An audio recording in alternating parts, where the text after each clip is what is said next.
Let's get you to the WFBI team now, and an exclusive body camera video shows the moment a New Roads police officer shot the son of an Iberville Parish elected official. Now, this was 4 months ago. The man who was shot was later charged with multiple felonies. But just days ago, a grand jury declined to indict him, effectively finding that the man who was shot did nothing wrong. The New Roads police officer was also cleared by that same grand jury. Our chief investigator, Chris Nakamoto, is here now with that video, which gives us a better look at what happened back in September. Chris. Good evening, Liz and Greg. District Attorney Tony Clayton says John Sexton appeared to be in a mental health crisis the day he got shot.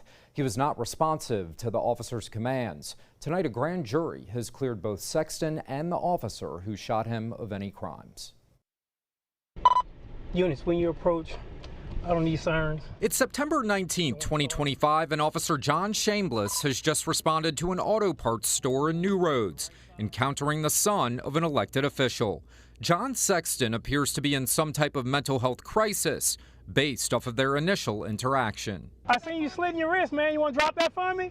During the encounter, Sexton resists multiple requests to follow commands. The officer takes a moment to tie his shoes, then grabs a weapon to encounter Sexton. All right, let's lethal option. I need you to put that down.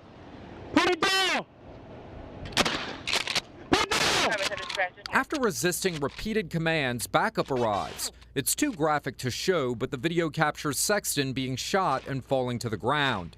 The shots neutralize Sexton, who spent weeks in critical condition, with wounds in his midsection, elbow, shoulder, and hand. As Sexton was recovering, state police cleared the officer and charged Sexton with felonies, aggravated assault upon a peace officer, and resisting a peace officer.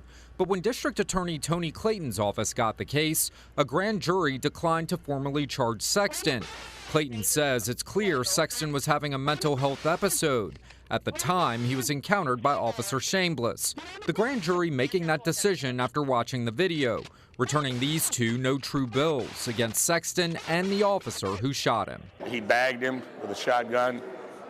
He used a taser, and then ultimately he shot him. So from a progression standpoint, the officer followed the rules. But Clayton says the grand jury also decided not to charge Sexton because it didn't appear the officer's life was in danger. And I fundamentally believe that we're going to have to put more money into training our officers how to deal with mental health folks. Sexton has now lawyered up, filing a lawsuit last month and calling the shooting excessive and unwarranted.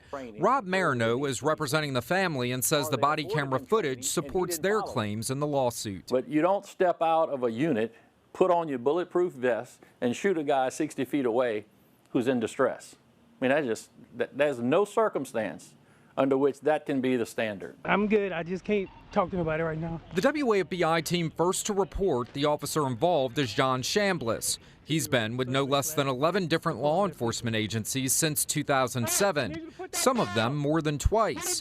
The I-team found he was fired from at least one of them for an undisclosed reason, a situation raising serious concerns for District Attorney Tony Clayton and Sexton's lawyer. Being transferred from 13 different divisions or departments, but in and of itself, I'll leave that to you guys to make your determination. You know this officer's history. I know it. I've deposed him myself in another shooting case that he was on the scene of.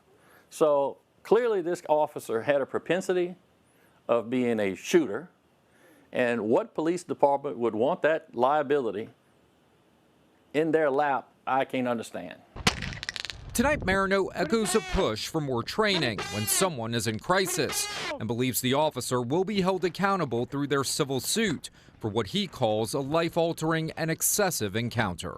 Clearly, the grand jury not indicting my client, Sexton, tells the story here. I mean, if you're called there for the commission of a crime and the grand jury doesn't indict him, what does that say? There's no crime. Shameless has been with the New Roads Police Department since 2024, having also worked for them in the past. In 2017, he was terminated from the St. Gabriel Police Department and resigned from 5 other departments. For the WAFBI team, I'm Chris Nakamoto. Greg, Liz.